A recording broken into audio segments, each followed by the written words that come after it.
These are the interviews from Chat City on Preston FM. Don't forget, our show is live weekdays from 10 till noon. Tune in and become part of our family. Smiling on the other side of the studio is one of my first guests today. It's Tim Joel, the events manager at Preston City Council. Good morning, Tim. How are you? Good morning. I'm very well, thank you. Did you know the Mel B song? Yes, I did, yeah. It's terrible. That was the original, though. That was Cameo with Word Up.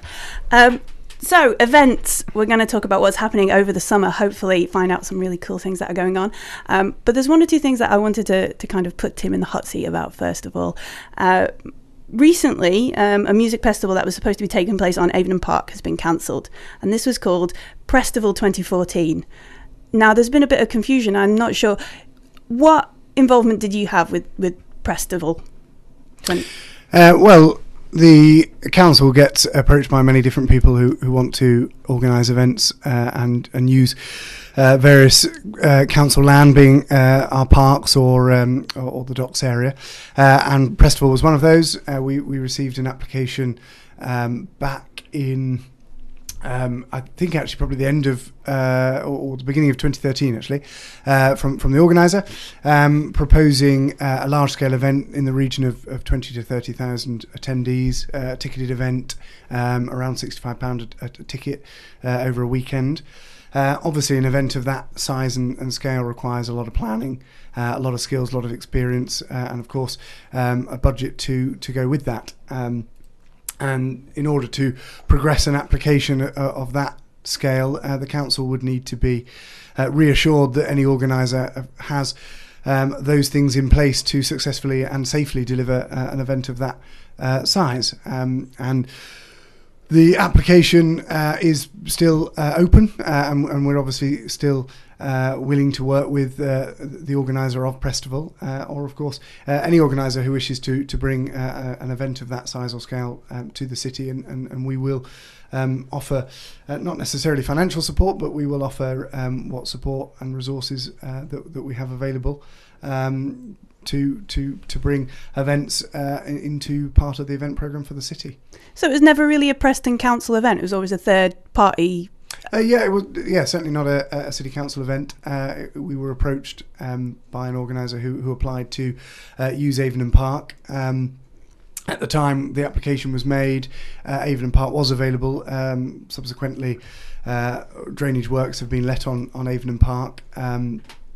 And the nature of those sorts of contracts, it's difficult to pin down an exact time, and generally timescales tend to slip and so on. And we are now at the stage where those works are being undertaken and have been completed in Miller and are starting currently in Avon, which will be fantastic for those two parks.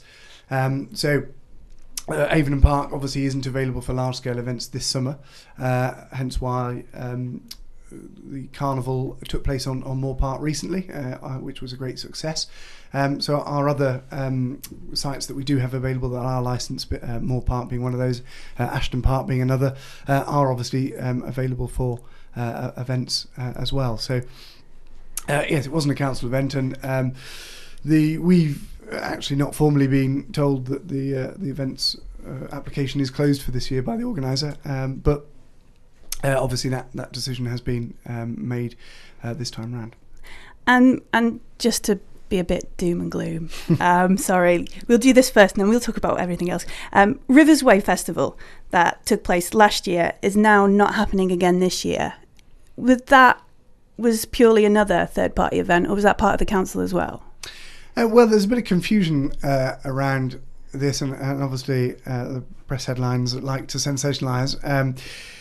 In the beginning of 2013, the council's cabinet decided to focus our event activity in the city centre to address some of the issues that are facing high streets up and down the country, and we took a decision as a council to focus our resources on using events as a catalyst to drive footfall, to reinvigorate our city centre, and a number of initiatives, Harris Flights being one of those last year, where we saw a month-long programme of events attached to the Harris Museum take place across August and September last year. we saw the start of a winter wonderland with the ice rink and bar and fairground offer, which I'll come on to when we get onto the exciting bits shortly, that we trialled last year, that dominated the site over December. So the council's resources and events team focus was directed to the city centre. Last year, partners of the Riversway Festival took that on and delivered a great event over 2 days, which was centred around the charity dragon boat race, which started consequently in 2012, where Preston charities came together to start to work together to obviously pull their resources to raise funds. They last year again had the charity dragon boat race and built around that what was a great family event. That actually is still happening this year on 2nd of August on Preston Docks. The charities led by Darien House are again holding a charity dragon boat race. We'll have a fairground, we'll have a number of different stalls, displays, attractions on the docks on the 2nd of August. So that may not be under the title of Riversway Festival, but still there will be an event of that same vein and ethos down there. And I think where the confusions come is the boaters from the Ribble Link Trust who have attended that Riversway weekend historically in the past haven't been able to attend the 2nd of August, and those dates haven't married up for various reasons. So Riversway Festival isn't necessarily cancelled as such. It's just not maybe happening under that banner. So, there will still be an event. And I think it's worth pointing out that this year we've had 3 or 4 events that have taken place on the docks, which we've not had in the past. The UCLan have done a university dragon boat competition earlier in the year. We've seen the City Games, Guild City Games dragon boats, which was a fantastic event, happened only a couple of months ago. And this event on the 2nd of August, which is more public facing, will be a great family day out on the docks. So it sounds like it's in spirit but not name. Yeah, absolutely. And I think that's being organised by the same partners who organised last year, the charities and Scott Billington, one of the local traders, and I'm sure they will continue to work together to deliver something moving forward into next year as well. But moving back into this summer, what have we got on the cards for Preston? Well, this summer we are looking at a focus on the flag market. We are looking at how we start to reinvigorate the flag market space, how we can start to create a bit more of a destination out of that asset that we've got in the city. So we are over August and September delivering a regular programme of activity, mainly focused on the weekends, Saturdays and Sundays, which will incorporate existing events. So, for example, Preston Pride, which is at the end of September, but also some new events that we are introducing. So we are looking at a pop-up arts market in partnership with Oxay's Mill. That will be happening in the middle of August. A pop-up vintage fair, working with the organiser who was involved in Winkley Weekend and has delivered vintage fairs across the market. The cover markets. So we're working with them to bring that. We're looking at a family day, so with live music, different attractions, some fairy tale princesses will be coming down. You can get your photos taken with them. So that will be happening over August, September. And as I say, those existing events, there's a Sikh celebration celebrating 50 years of Sikhs, or the 50-year celebration of Sikhs fighting in the British Army, organised by the Bow Lane Temple. They'll be on the 24th of August. They're organising a procession and a gathering on the flag market. So there's trying to really build a focus over that key period when people are off from school and on holiday, to try and build a sense of regular activity, getting people used to events taking place on the flag market. And we'll be evaluating how that goes. We'll be asking people for their opinion, asking people how they found out about those events, so that we can start to look at into next year, building a regular programme, probably from when the weather's a bit nicer in Easter, going then right the way through to December. So that will be our summer focus this year. And then moving into our winter programme, where we're working in partnership with the Business Improvement District to develop what we started last year with Winter Wonderland, with the ice rink, bar and fairground rides. We're expanding and developing that offer. We've learnt from the things that didn't go quite so well last year, and expanding that offer. I can't tell you too much more now until we release that, but certainly over December we'll be seeing a bigger and better Winter Wonderland on the Flag Market across December. Sounds like you're all the way through into like years and years ahead of where we are right now. Do you ever get really confused about what month you're in? Well, I get confused about years, especially as we work to financial years. I sort of start talking about, last year when we were already in a different year. But certainly we're planning events for next year. We're looking at a development of a new city festival to be launched next year, which we're working with partners of the university, Business Improvement District, local arts sector, the community, to shape and develop a new festival for Lancashire, but will be firmly rooted in Preston, and will be responding to a number of our city's open spaces, our empty spaces that we've got, which we are on somewhat of an increase.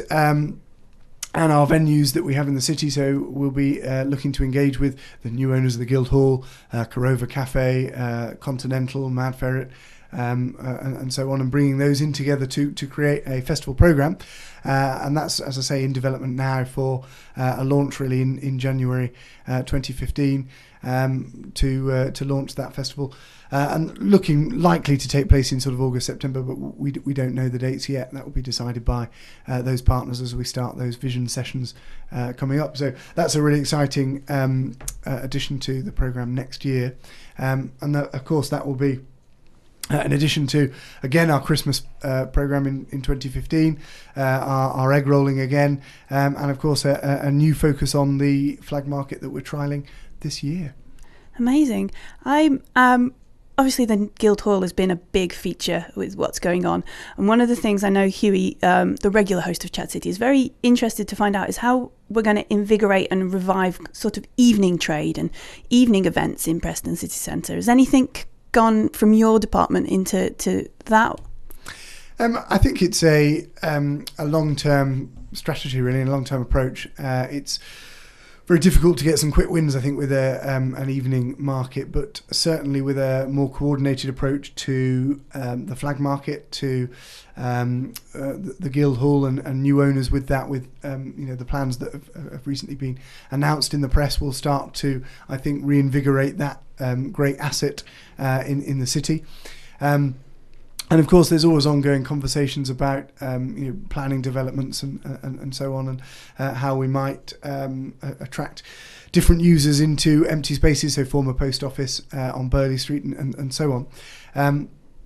But I think it's got to be a coordinated approach. It's got to be something that the businesses come on board with, that an events programme comes on board with, a leisure use comes on board with. So the likes of the Harris Museum, the likes of the Guildhall, all need to work together to reinvigorate an after-work evening trade. We've got a number of hundreds of thousands of people that work in the city centre during the week, and how we can capture some of those workers before they go home, and enable them to retain that population in the city centre, after work, between that sort of 5:30 and 7 o'clock, 8 o'clock time, is something that we all need to work together on to try and address.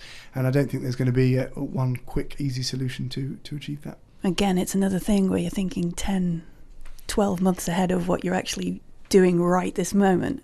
Yeah, absolutely. I think it's something that we hope to start to try and introduce a bit more of an evening culture next year. But it's a slow burn. It will be a long development. I think it's chicken and egg that businesses aren't necessarily going to stay open later, aren't going to extend their opening hours if there isn't a market to sustain that. However, you're not going to sustain your market unless there is, a wide and broad offer for people to stay in your city centre later for. So, it's going to be, a long burn with those partners to get that offer right, to try to start to see that culture shift. And what about events? I remember late last year that the Coca-Cola truck arrived in Preston, and I remember talking to a lot of the local traders in the area, and they were absolutely amazed at the number of people who came into Preston on that Sunday and took over the city centre because they needed to see the Coke truck and all that kind of stuff. And it was a really great day for all the Prestonians and the traders in town. Are there going to be more sort of partnerships like that where a really big sort of name arrives in town? We are looking at how we sensitively commercialise the likes of the flag market, working with marketing agencies to bring in those brands who are either launching a new brand or a campaign or wanting to engage customers. But I think we've got to get that right. What we don't want is the wrong organisations, and what you certainly don't want is something that is damaging to the city in terms of the wrong sort of offer, or what I like to call charity chasers, that sort of put people off and that sort of thing. So you want something that works in the city centre and in those spaces that, like the Coca-Cola, that was a great attraction, that did have something to offer, that was tied into a national television campaign, that, people were able to get free samples and pictures with the truck, that's an iconic Americanism attached to Christmas. Yes, I think what we're going to be looking at as we move forward is getting smarter at how we engage with those types of organisations and can bring them in and can tie them into a programme. So it isn't just a flash in the pan that we had a fabulous Coca-Cola truck and then nothing else happens like that for a while. So we're looking at how we can build a regular programme of that sort of engagement and working with those sorts of organisations to bring in their offers or campaigns to Preston. And how far ahead do you, obviously, previously, before being here behind the desk at a radio station, I used to work in the food industry. And one of the things that really upset me and maybe my customers was when I didn't know that the Coca-Cola truck or something quite so big was going to be, and there's only 3 members of staff on, and so we're really slow and we're really panicked. How far ahead do you work with businesses to let them know that these things are coming? Because obviously, if a store or a coffee shop or a restaurant or a shop is understaffed, that again kind of impacts on the event for the visitor, the guest to Preston. How far ahead do you work with businesses?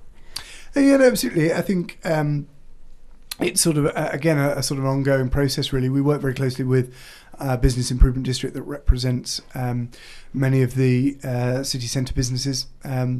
Who are our bid levy payers, and even those who aren't, the bid ambassadors work very closely with to disseminate information, and we work very closely in partnership with that resource.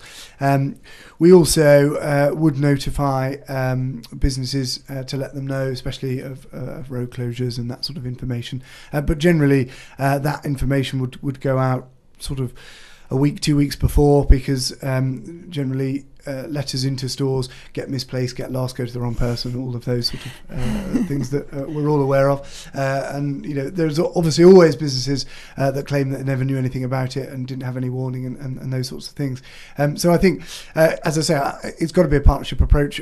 We do notification, but I think businesses also need to be proactive, which they're often not because they don't have capacity for or whatever reasons, but need to be proactive in keeping up to date with what's going on by checking out the events on the council's website, following council Twitter, council Facebook accounts. We are hugely more advanced now technologically as a society, and actually we need to be using those resources and maximising the benefit that those can bring. And it's not just big organisations that can benefit from that. By being on Twitter feeds and Facebook feeds. Website feeds and things like that, you can be finding out information at your fingertips on your phone, and businesses need to be taking that responsibility as well as being informed in advance of what's going on. But I think certainly There are plans afoot with the new Guild City brand that's been launched. That actually, with that, is going to be becoming a new website that will contain a lot more functionality, a lot more information for people with a what's on capability, that people can find out what's going on. That's not just council events, that can find out what's going on across the city with different organisations. That will be launching very soon, and more information will be coming out about that. But I think that will be a great resource for people to find out what's going on as well. That's a really lovely link, because I was about to ask you, where can we find out what's coming up soon on the Preston front? Well, immediately, the best place to be is preston.gov.uk/events, and there's the event calendar on there with lots of information. There's information about how you can get involved with events that are coming up, which I'll do a little plug, because on the 4th of August, we have a national campaign, Lights Out, which is to mark the start of World War One.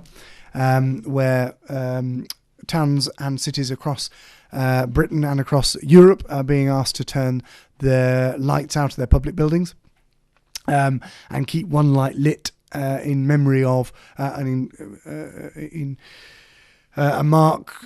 the start of World War One. In addition to that, we are holding a candlelit vigil around the cenotaph on the 4th of August between the hours of 10 and 11 p.m. to fit in with that national campaign, and we're asking for volunteers to take part in that, to carry candles, to take part in that choreographed ceremony, to lay those candles in front of the cenotaph. So we're asking for community groups, organisations, individuals to take part in that, and we're wanting a broad representation of Preston standing together to mark the start of World War One, and Preston in its broadest sense, really, from our deaf community to our South Asian communities, to our traveller communities that we've got. All of those fractions of our community can come together to stand together and mark that start of that moment in our history. And information of that is on our website, preston.gov.uk/lights out. And the information on there of how you can get involved, or even just come as a participant, as a guest, to view that event and be part of making history on the 4th of August on Preston Flag Market between 10 and 11. That sounds a beautiful and poignant way to mark the start of an anniversary such as that. It's been fascinating to talk to you. I've got 100 more questions, but I fear they would delve too far into my experiences, and we've run out of time. But it would be lovely to talk to you again closer to the 4th of August event. Thank you very much, Tim Joel. No problem. Thank you. If you have any news or events you'd like to share with Huey and our Chat City team, why not give us an email, chatcity@preston.fm.